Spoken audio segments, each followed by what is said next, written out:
Bushnell was a US military member who recently set himself on fire to protest Israel's actions in Palestine and Gaza. This is not a normal thing to happen, so I wanted to talk about self-immolation, where it comes up in history, and what this means for us. My name is Isaiah Hernandez, and this is Queer Brown Vegan. My platform is to bring you environmental education that's focusing on intersectional issues rather than ignoring them. If you like what you see here, be sure to like, comment, and subscribe because it helps to grow my channel and bring you more educational content. To put your life online for a cause, that's one's ideas of the US military is built upon, or at least that's what their advertising suggests. I think many people in the military do it for certain benefits like college tuition. Now, do people support their cause? Historically, there was an anti-war movement in Vietnam, and when the US had troops in Iraq and Afghanistan as well, this is not a unanimous consensus that the US military causes are aligned with what public actually wants. Often, they're out of alignment. What happened in the case of Bushnell is parallel. He did not support the US military and the willing to surrender his life to demonstrate that. It's not the first time that this has happened. Will it be the last? Self-immolation, the act of lighting yourself on fire, is done with the same intention for someone willing to sacrifice their life in the name of a cause, to highlight an injustice, to pay the greatest price to demonstrate how far things have gone. And in this case, the US has gone too far down this very dark path.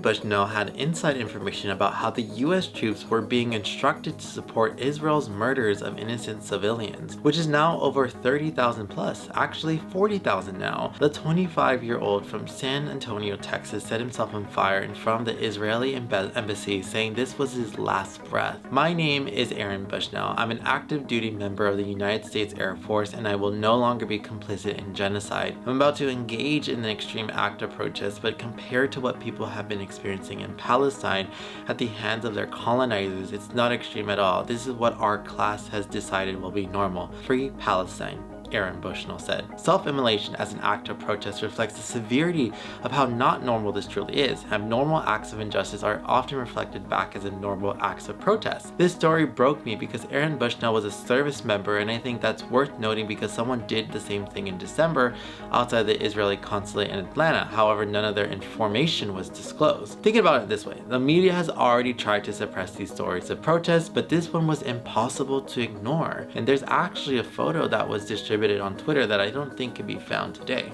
That's the point. There are many people in this world like Aaron that cannot turn a blind eye to what's happening, and we expect the same of our leaders. We expect our leaders to represent us. Instead, we watch a Democratic president and party allow these atrocities to happen for at least the last 4 or 5 months. In Michigan, primaries, over 100,000 voters casted their votes for uncommitted. It's not just that Michigan either. 80% of Democrats and 60% of Americans want a permanent ceasefire. If Biden loses the election this fall, I'm sure many of will acknowledge that this is because his role in supporting the Palestinian genocide. And I know that for a lot of people, I am completely disappointed in the House and Senate of Democratic who have continuously supported the funding to have more bombs and weaponry sent to Israel to hurt innocent Palestinians. And to me, it is very disgusting to see the ways in which people are being gaslit to vote for Biden when they don't understand nor want to have a critical discussion around what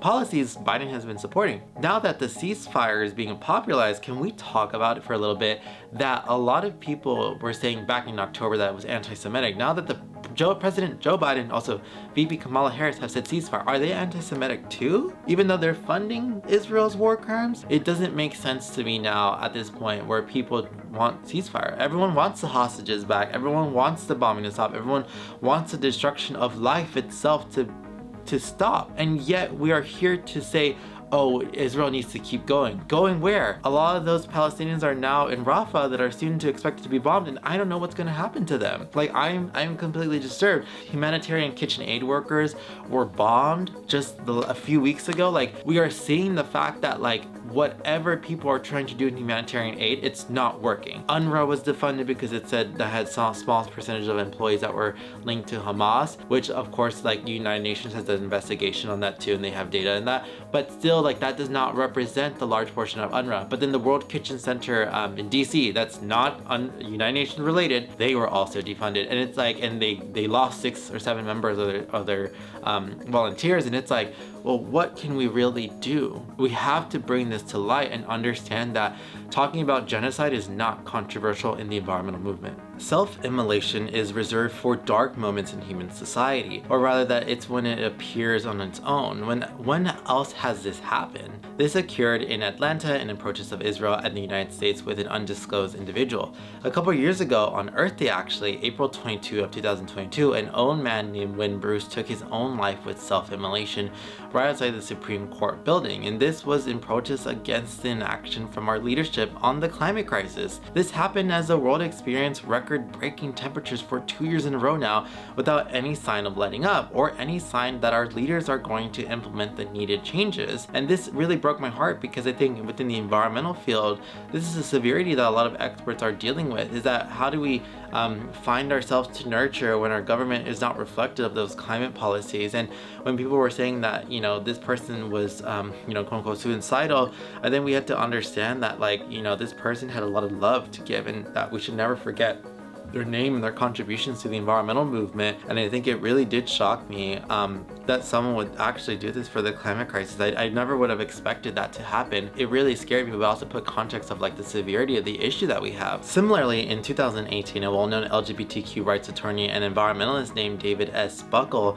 set himself on fire in Prospect Park in New York City. His note to the media and said that his early death by fossil fuel reflects what we are doing to ourselves. This practice goes back farther, with a very public occurrence being the self-immolation of Buddhist monk named Thich Quang Duc in 1963, and I apologize for the mispronunciation. He lit himself on fire in anti-Buddhist discrimination from the South Vietnamese government, which at the time the US was supporting in the Vietnam War. Photographs from this and the noteworthy coverage led to it becoming a global story. This sort of radical protest, this is willingness to give your life for a cause, having existed throughout protest movements. It was very revolutionary, popularly touched upon revolutionary suicide by Huey P. Newton, founder of the Black Panther Party. He proposed that there was a difference between revolutionary and reactionary. Reactionary was taking your life in response to your circumstances, whereas revolutionary was a willingness to lose your life on the journey to change circumstances. Now, I should say that this video is solely for educational purposes,